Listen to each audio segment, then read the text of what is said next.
NNTV news కి స్వాగతం. రాజమహేంద్రవరం స్థానిక రాజమండ్రి జిల్లా బీజేపీ కార్యాలయంలో అనపర్తి శాసనసభ్యులు నల్లమిల్లి రామకృష్ణారెడ్డి పాత్రికేయులు సమావేశం నిర్వహించారు. ఈ సందర్భంగా ఆయన మాట్లాడుతూ అవినీతి అక్రమాల అన్యాయాలకు Jaganmohan Reddy care of address, వాటిపై సర్వ హక్కులు జగన్మోహన్ రెడ్డికి చెందుతాయన్నారు. రాష్ట్రంలో ప్రస్తుతం వైసీపీ నేతలు చూస్తుంటే దొంగే దొంగ అన్నట్లుగా ఉందన్నారు.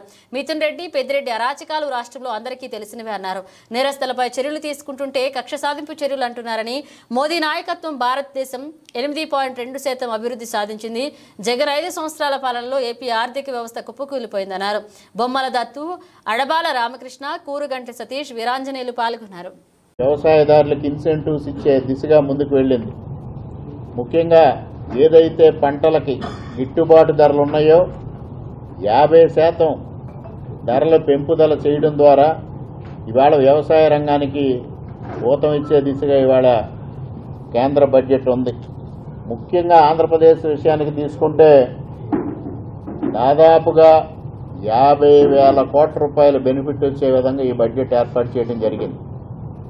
ముఖ్యంగా స్ట్రైట్ బెనిఫిట్ తీసుకుంటే రాజధాని అమరావతి నిర్మాణానికి ఈ సంవత్సరం 15,000 కోట్ల రూపాయలు కేటాయించడం అనేది చాలా చాలా హర్షించదగ్గ పరిణామం. గత ప్రభుత్వం పూర్తిగా అమరావతిని విస్మరించిన పరిస్థితిని మనం చూసాం. 2014 నుంచి 2019 వరకు దాదాపు 10,000 కోట్ల రూపాయల ఖర్చుతో మౌలిక వసతులు కల్పిస్తే ఈ 5 సంవత్సరాలు వాటిని నిరర్ధక ఆస్తుల కింద తయారు చేసిన ఘనత జగన్మోహన్ రెడ్డి. ఇవాళ అమరావతిని పట్టాలెక్కించాలనే సత్సంకల్పంతో ఇవాళ బడ్జెట్లో 15,000 కోట్ల రూపాయలు కేటాయించడం అనేది చాలా ఆనందించదగ్గ విషయం. అదేవిధంగా స్పష్టంగా పోలవరం నిర్మాణానికి సహకారం కేంద్ర ప్రభుత్వం నుంచి అందిస్తామని ఆర్థిక మంత్రి బడ్జెట్ ప్రసంగంలో తెలియజేశారు. దానితో పాటే పోలవరం దేశానికి ఆహార భాండాగారం అని కూడా ఒక స్పష్టంగా చెప్పడం ద్వారా పోలవరం యొక్క ప్రాముఖ్యతని కేంద్ర ప్రభుత్వం చాటి చెప్పింది అనేది కూడా ఈ సందర్భంగా ప్రజానీకానికి తెలియజేస్తా ఉన్నాం. అదేవిధంగా వెనుకబడిన జిల్లాలని అభివృద్ధి చేయాలి ఆంధ్రప్రదేశ్ రాష్ట్రంలో అనే సత్సంకల్పంతో రాయలసీమ, ఉత్తరాంధ్ర జిల్లాలని అభివృద్ధి చేయాలి. అదేవిధంగా వెనుకబడిన ప్రాంతమైన ప్రకాశం జిల్లాను కూడా దాంతో కలిపి సహాయం చేస్తామని ఆర్థిక మంత్రి గారు స్పష్టంగా తెలియజేయడం జరిగింది. ఇది కూడా చాలా హర్షించదగ్గ పరిణామం. కొప్పర్తి మరియు వార్వకల్లు పారిశ్రామిక నోట్స్ని అభివృద్ధి కోసం నిధులు కేటాయిస్తామని, అదేవిధంగా రాయలసీమ మరలా ఉత్తరాంధ్ర ప్రజలకి ఉపాధి అవకాశాలు కల్పించడానికి ఈ బడ్జెట్ ఊతమిస్తుందనేది నిస్సందేహంగా మనం చెప్పుకోక తప్పదు. అదేవిధంగా పూర్వోదయ పథకం, ఈస్టర్న్ స్టేట్కి మాత్రమే పరిమితమైన పూర్వోదయ పథకంలో కూడా ఇవాళ ఆంధ్రప్రదేశ్కి స్థానం కల్పించారు ప్రత్యేకంగా. దాని ద్వారా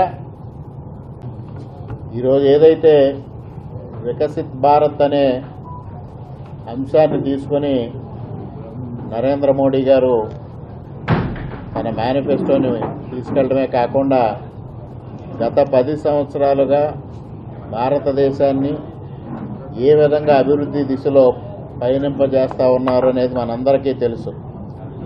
ముఖ్యంగా ఇవాళ కేంద్ర ప్రభుత్వం ప్రవేశపెట్టిన బడ్జెట్ చూస్తే భారతదేశం ఎకనామిక్ గ్రోత్లో తీసుకుంటే 8.2% అభివృద్ధి సాధించింది. ప్రపంచవ్యాప్తంగా అనేక ఇబ్బందులున్న, ఆర్థికపరమైన ఇబ్బందులు ఎదుర్కొంటున్న పరిస్థితుల్లో కూడా ఇవాళ భారతదేశం 8.2% గ్రోత్ తీసుకుంది అంటే అది నరేంద్ర మోడీ గారి నాయకత్వం సమర్థత అని ఈ సందర్భంగా తెలియజేసుకుంటూ, ముఖ్యంగా ఏదైతే విభజిత ఆంధ్రప్రదేశ్ రాష్ట్రానికి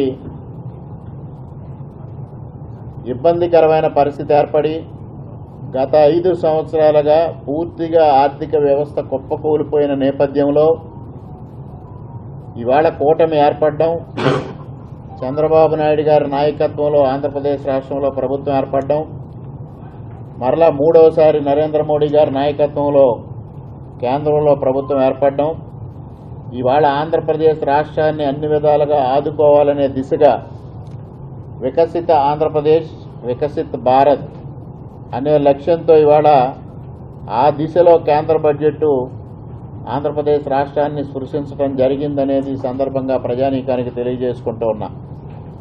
వికసిత ఆంధ్ర దిశగా కేంద్రం కేటాయించిన బడ్జెట్ కేటాయింపుల్ని మనస్ఫూర్తిగా ఇవాళ ప్రజలు స్వాగతం పలుకుతూ ఉన్నారు.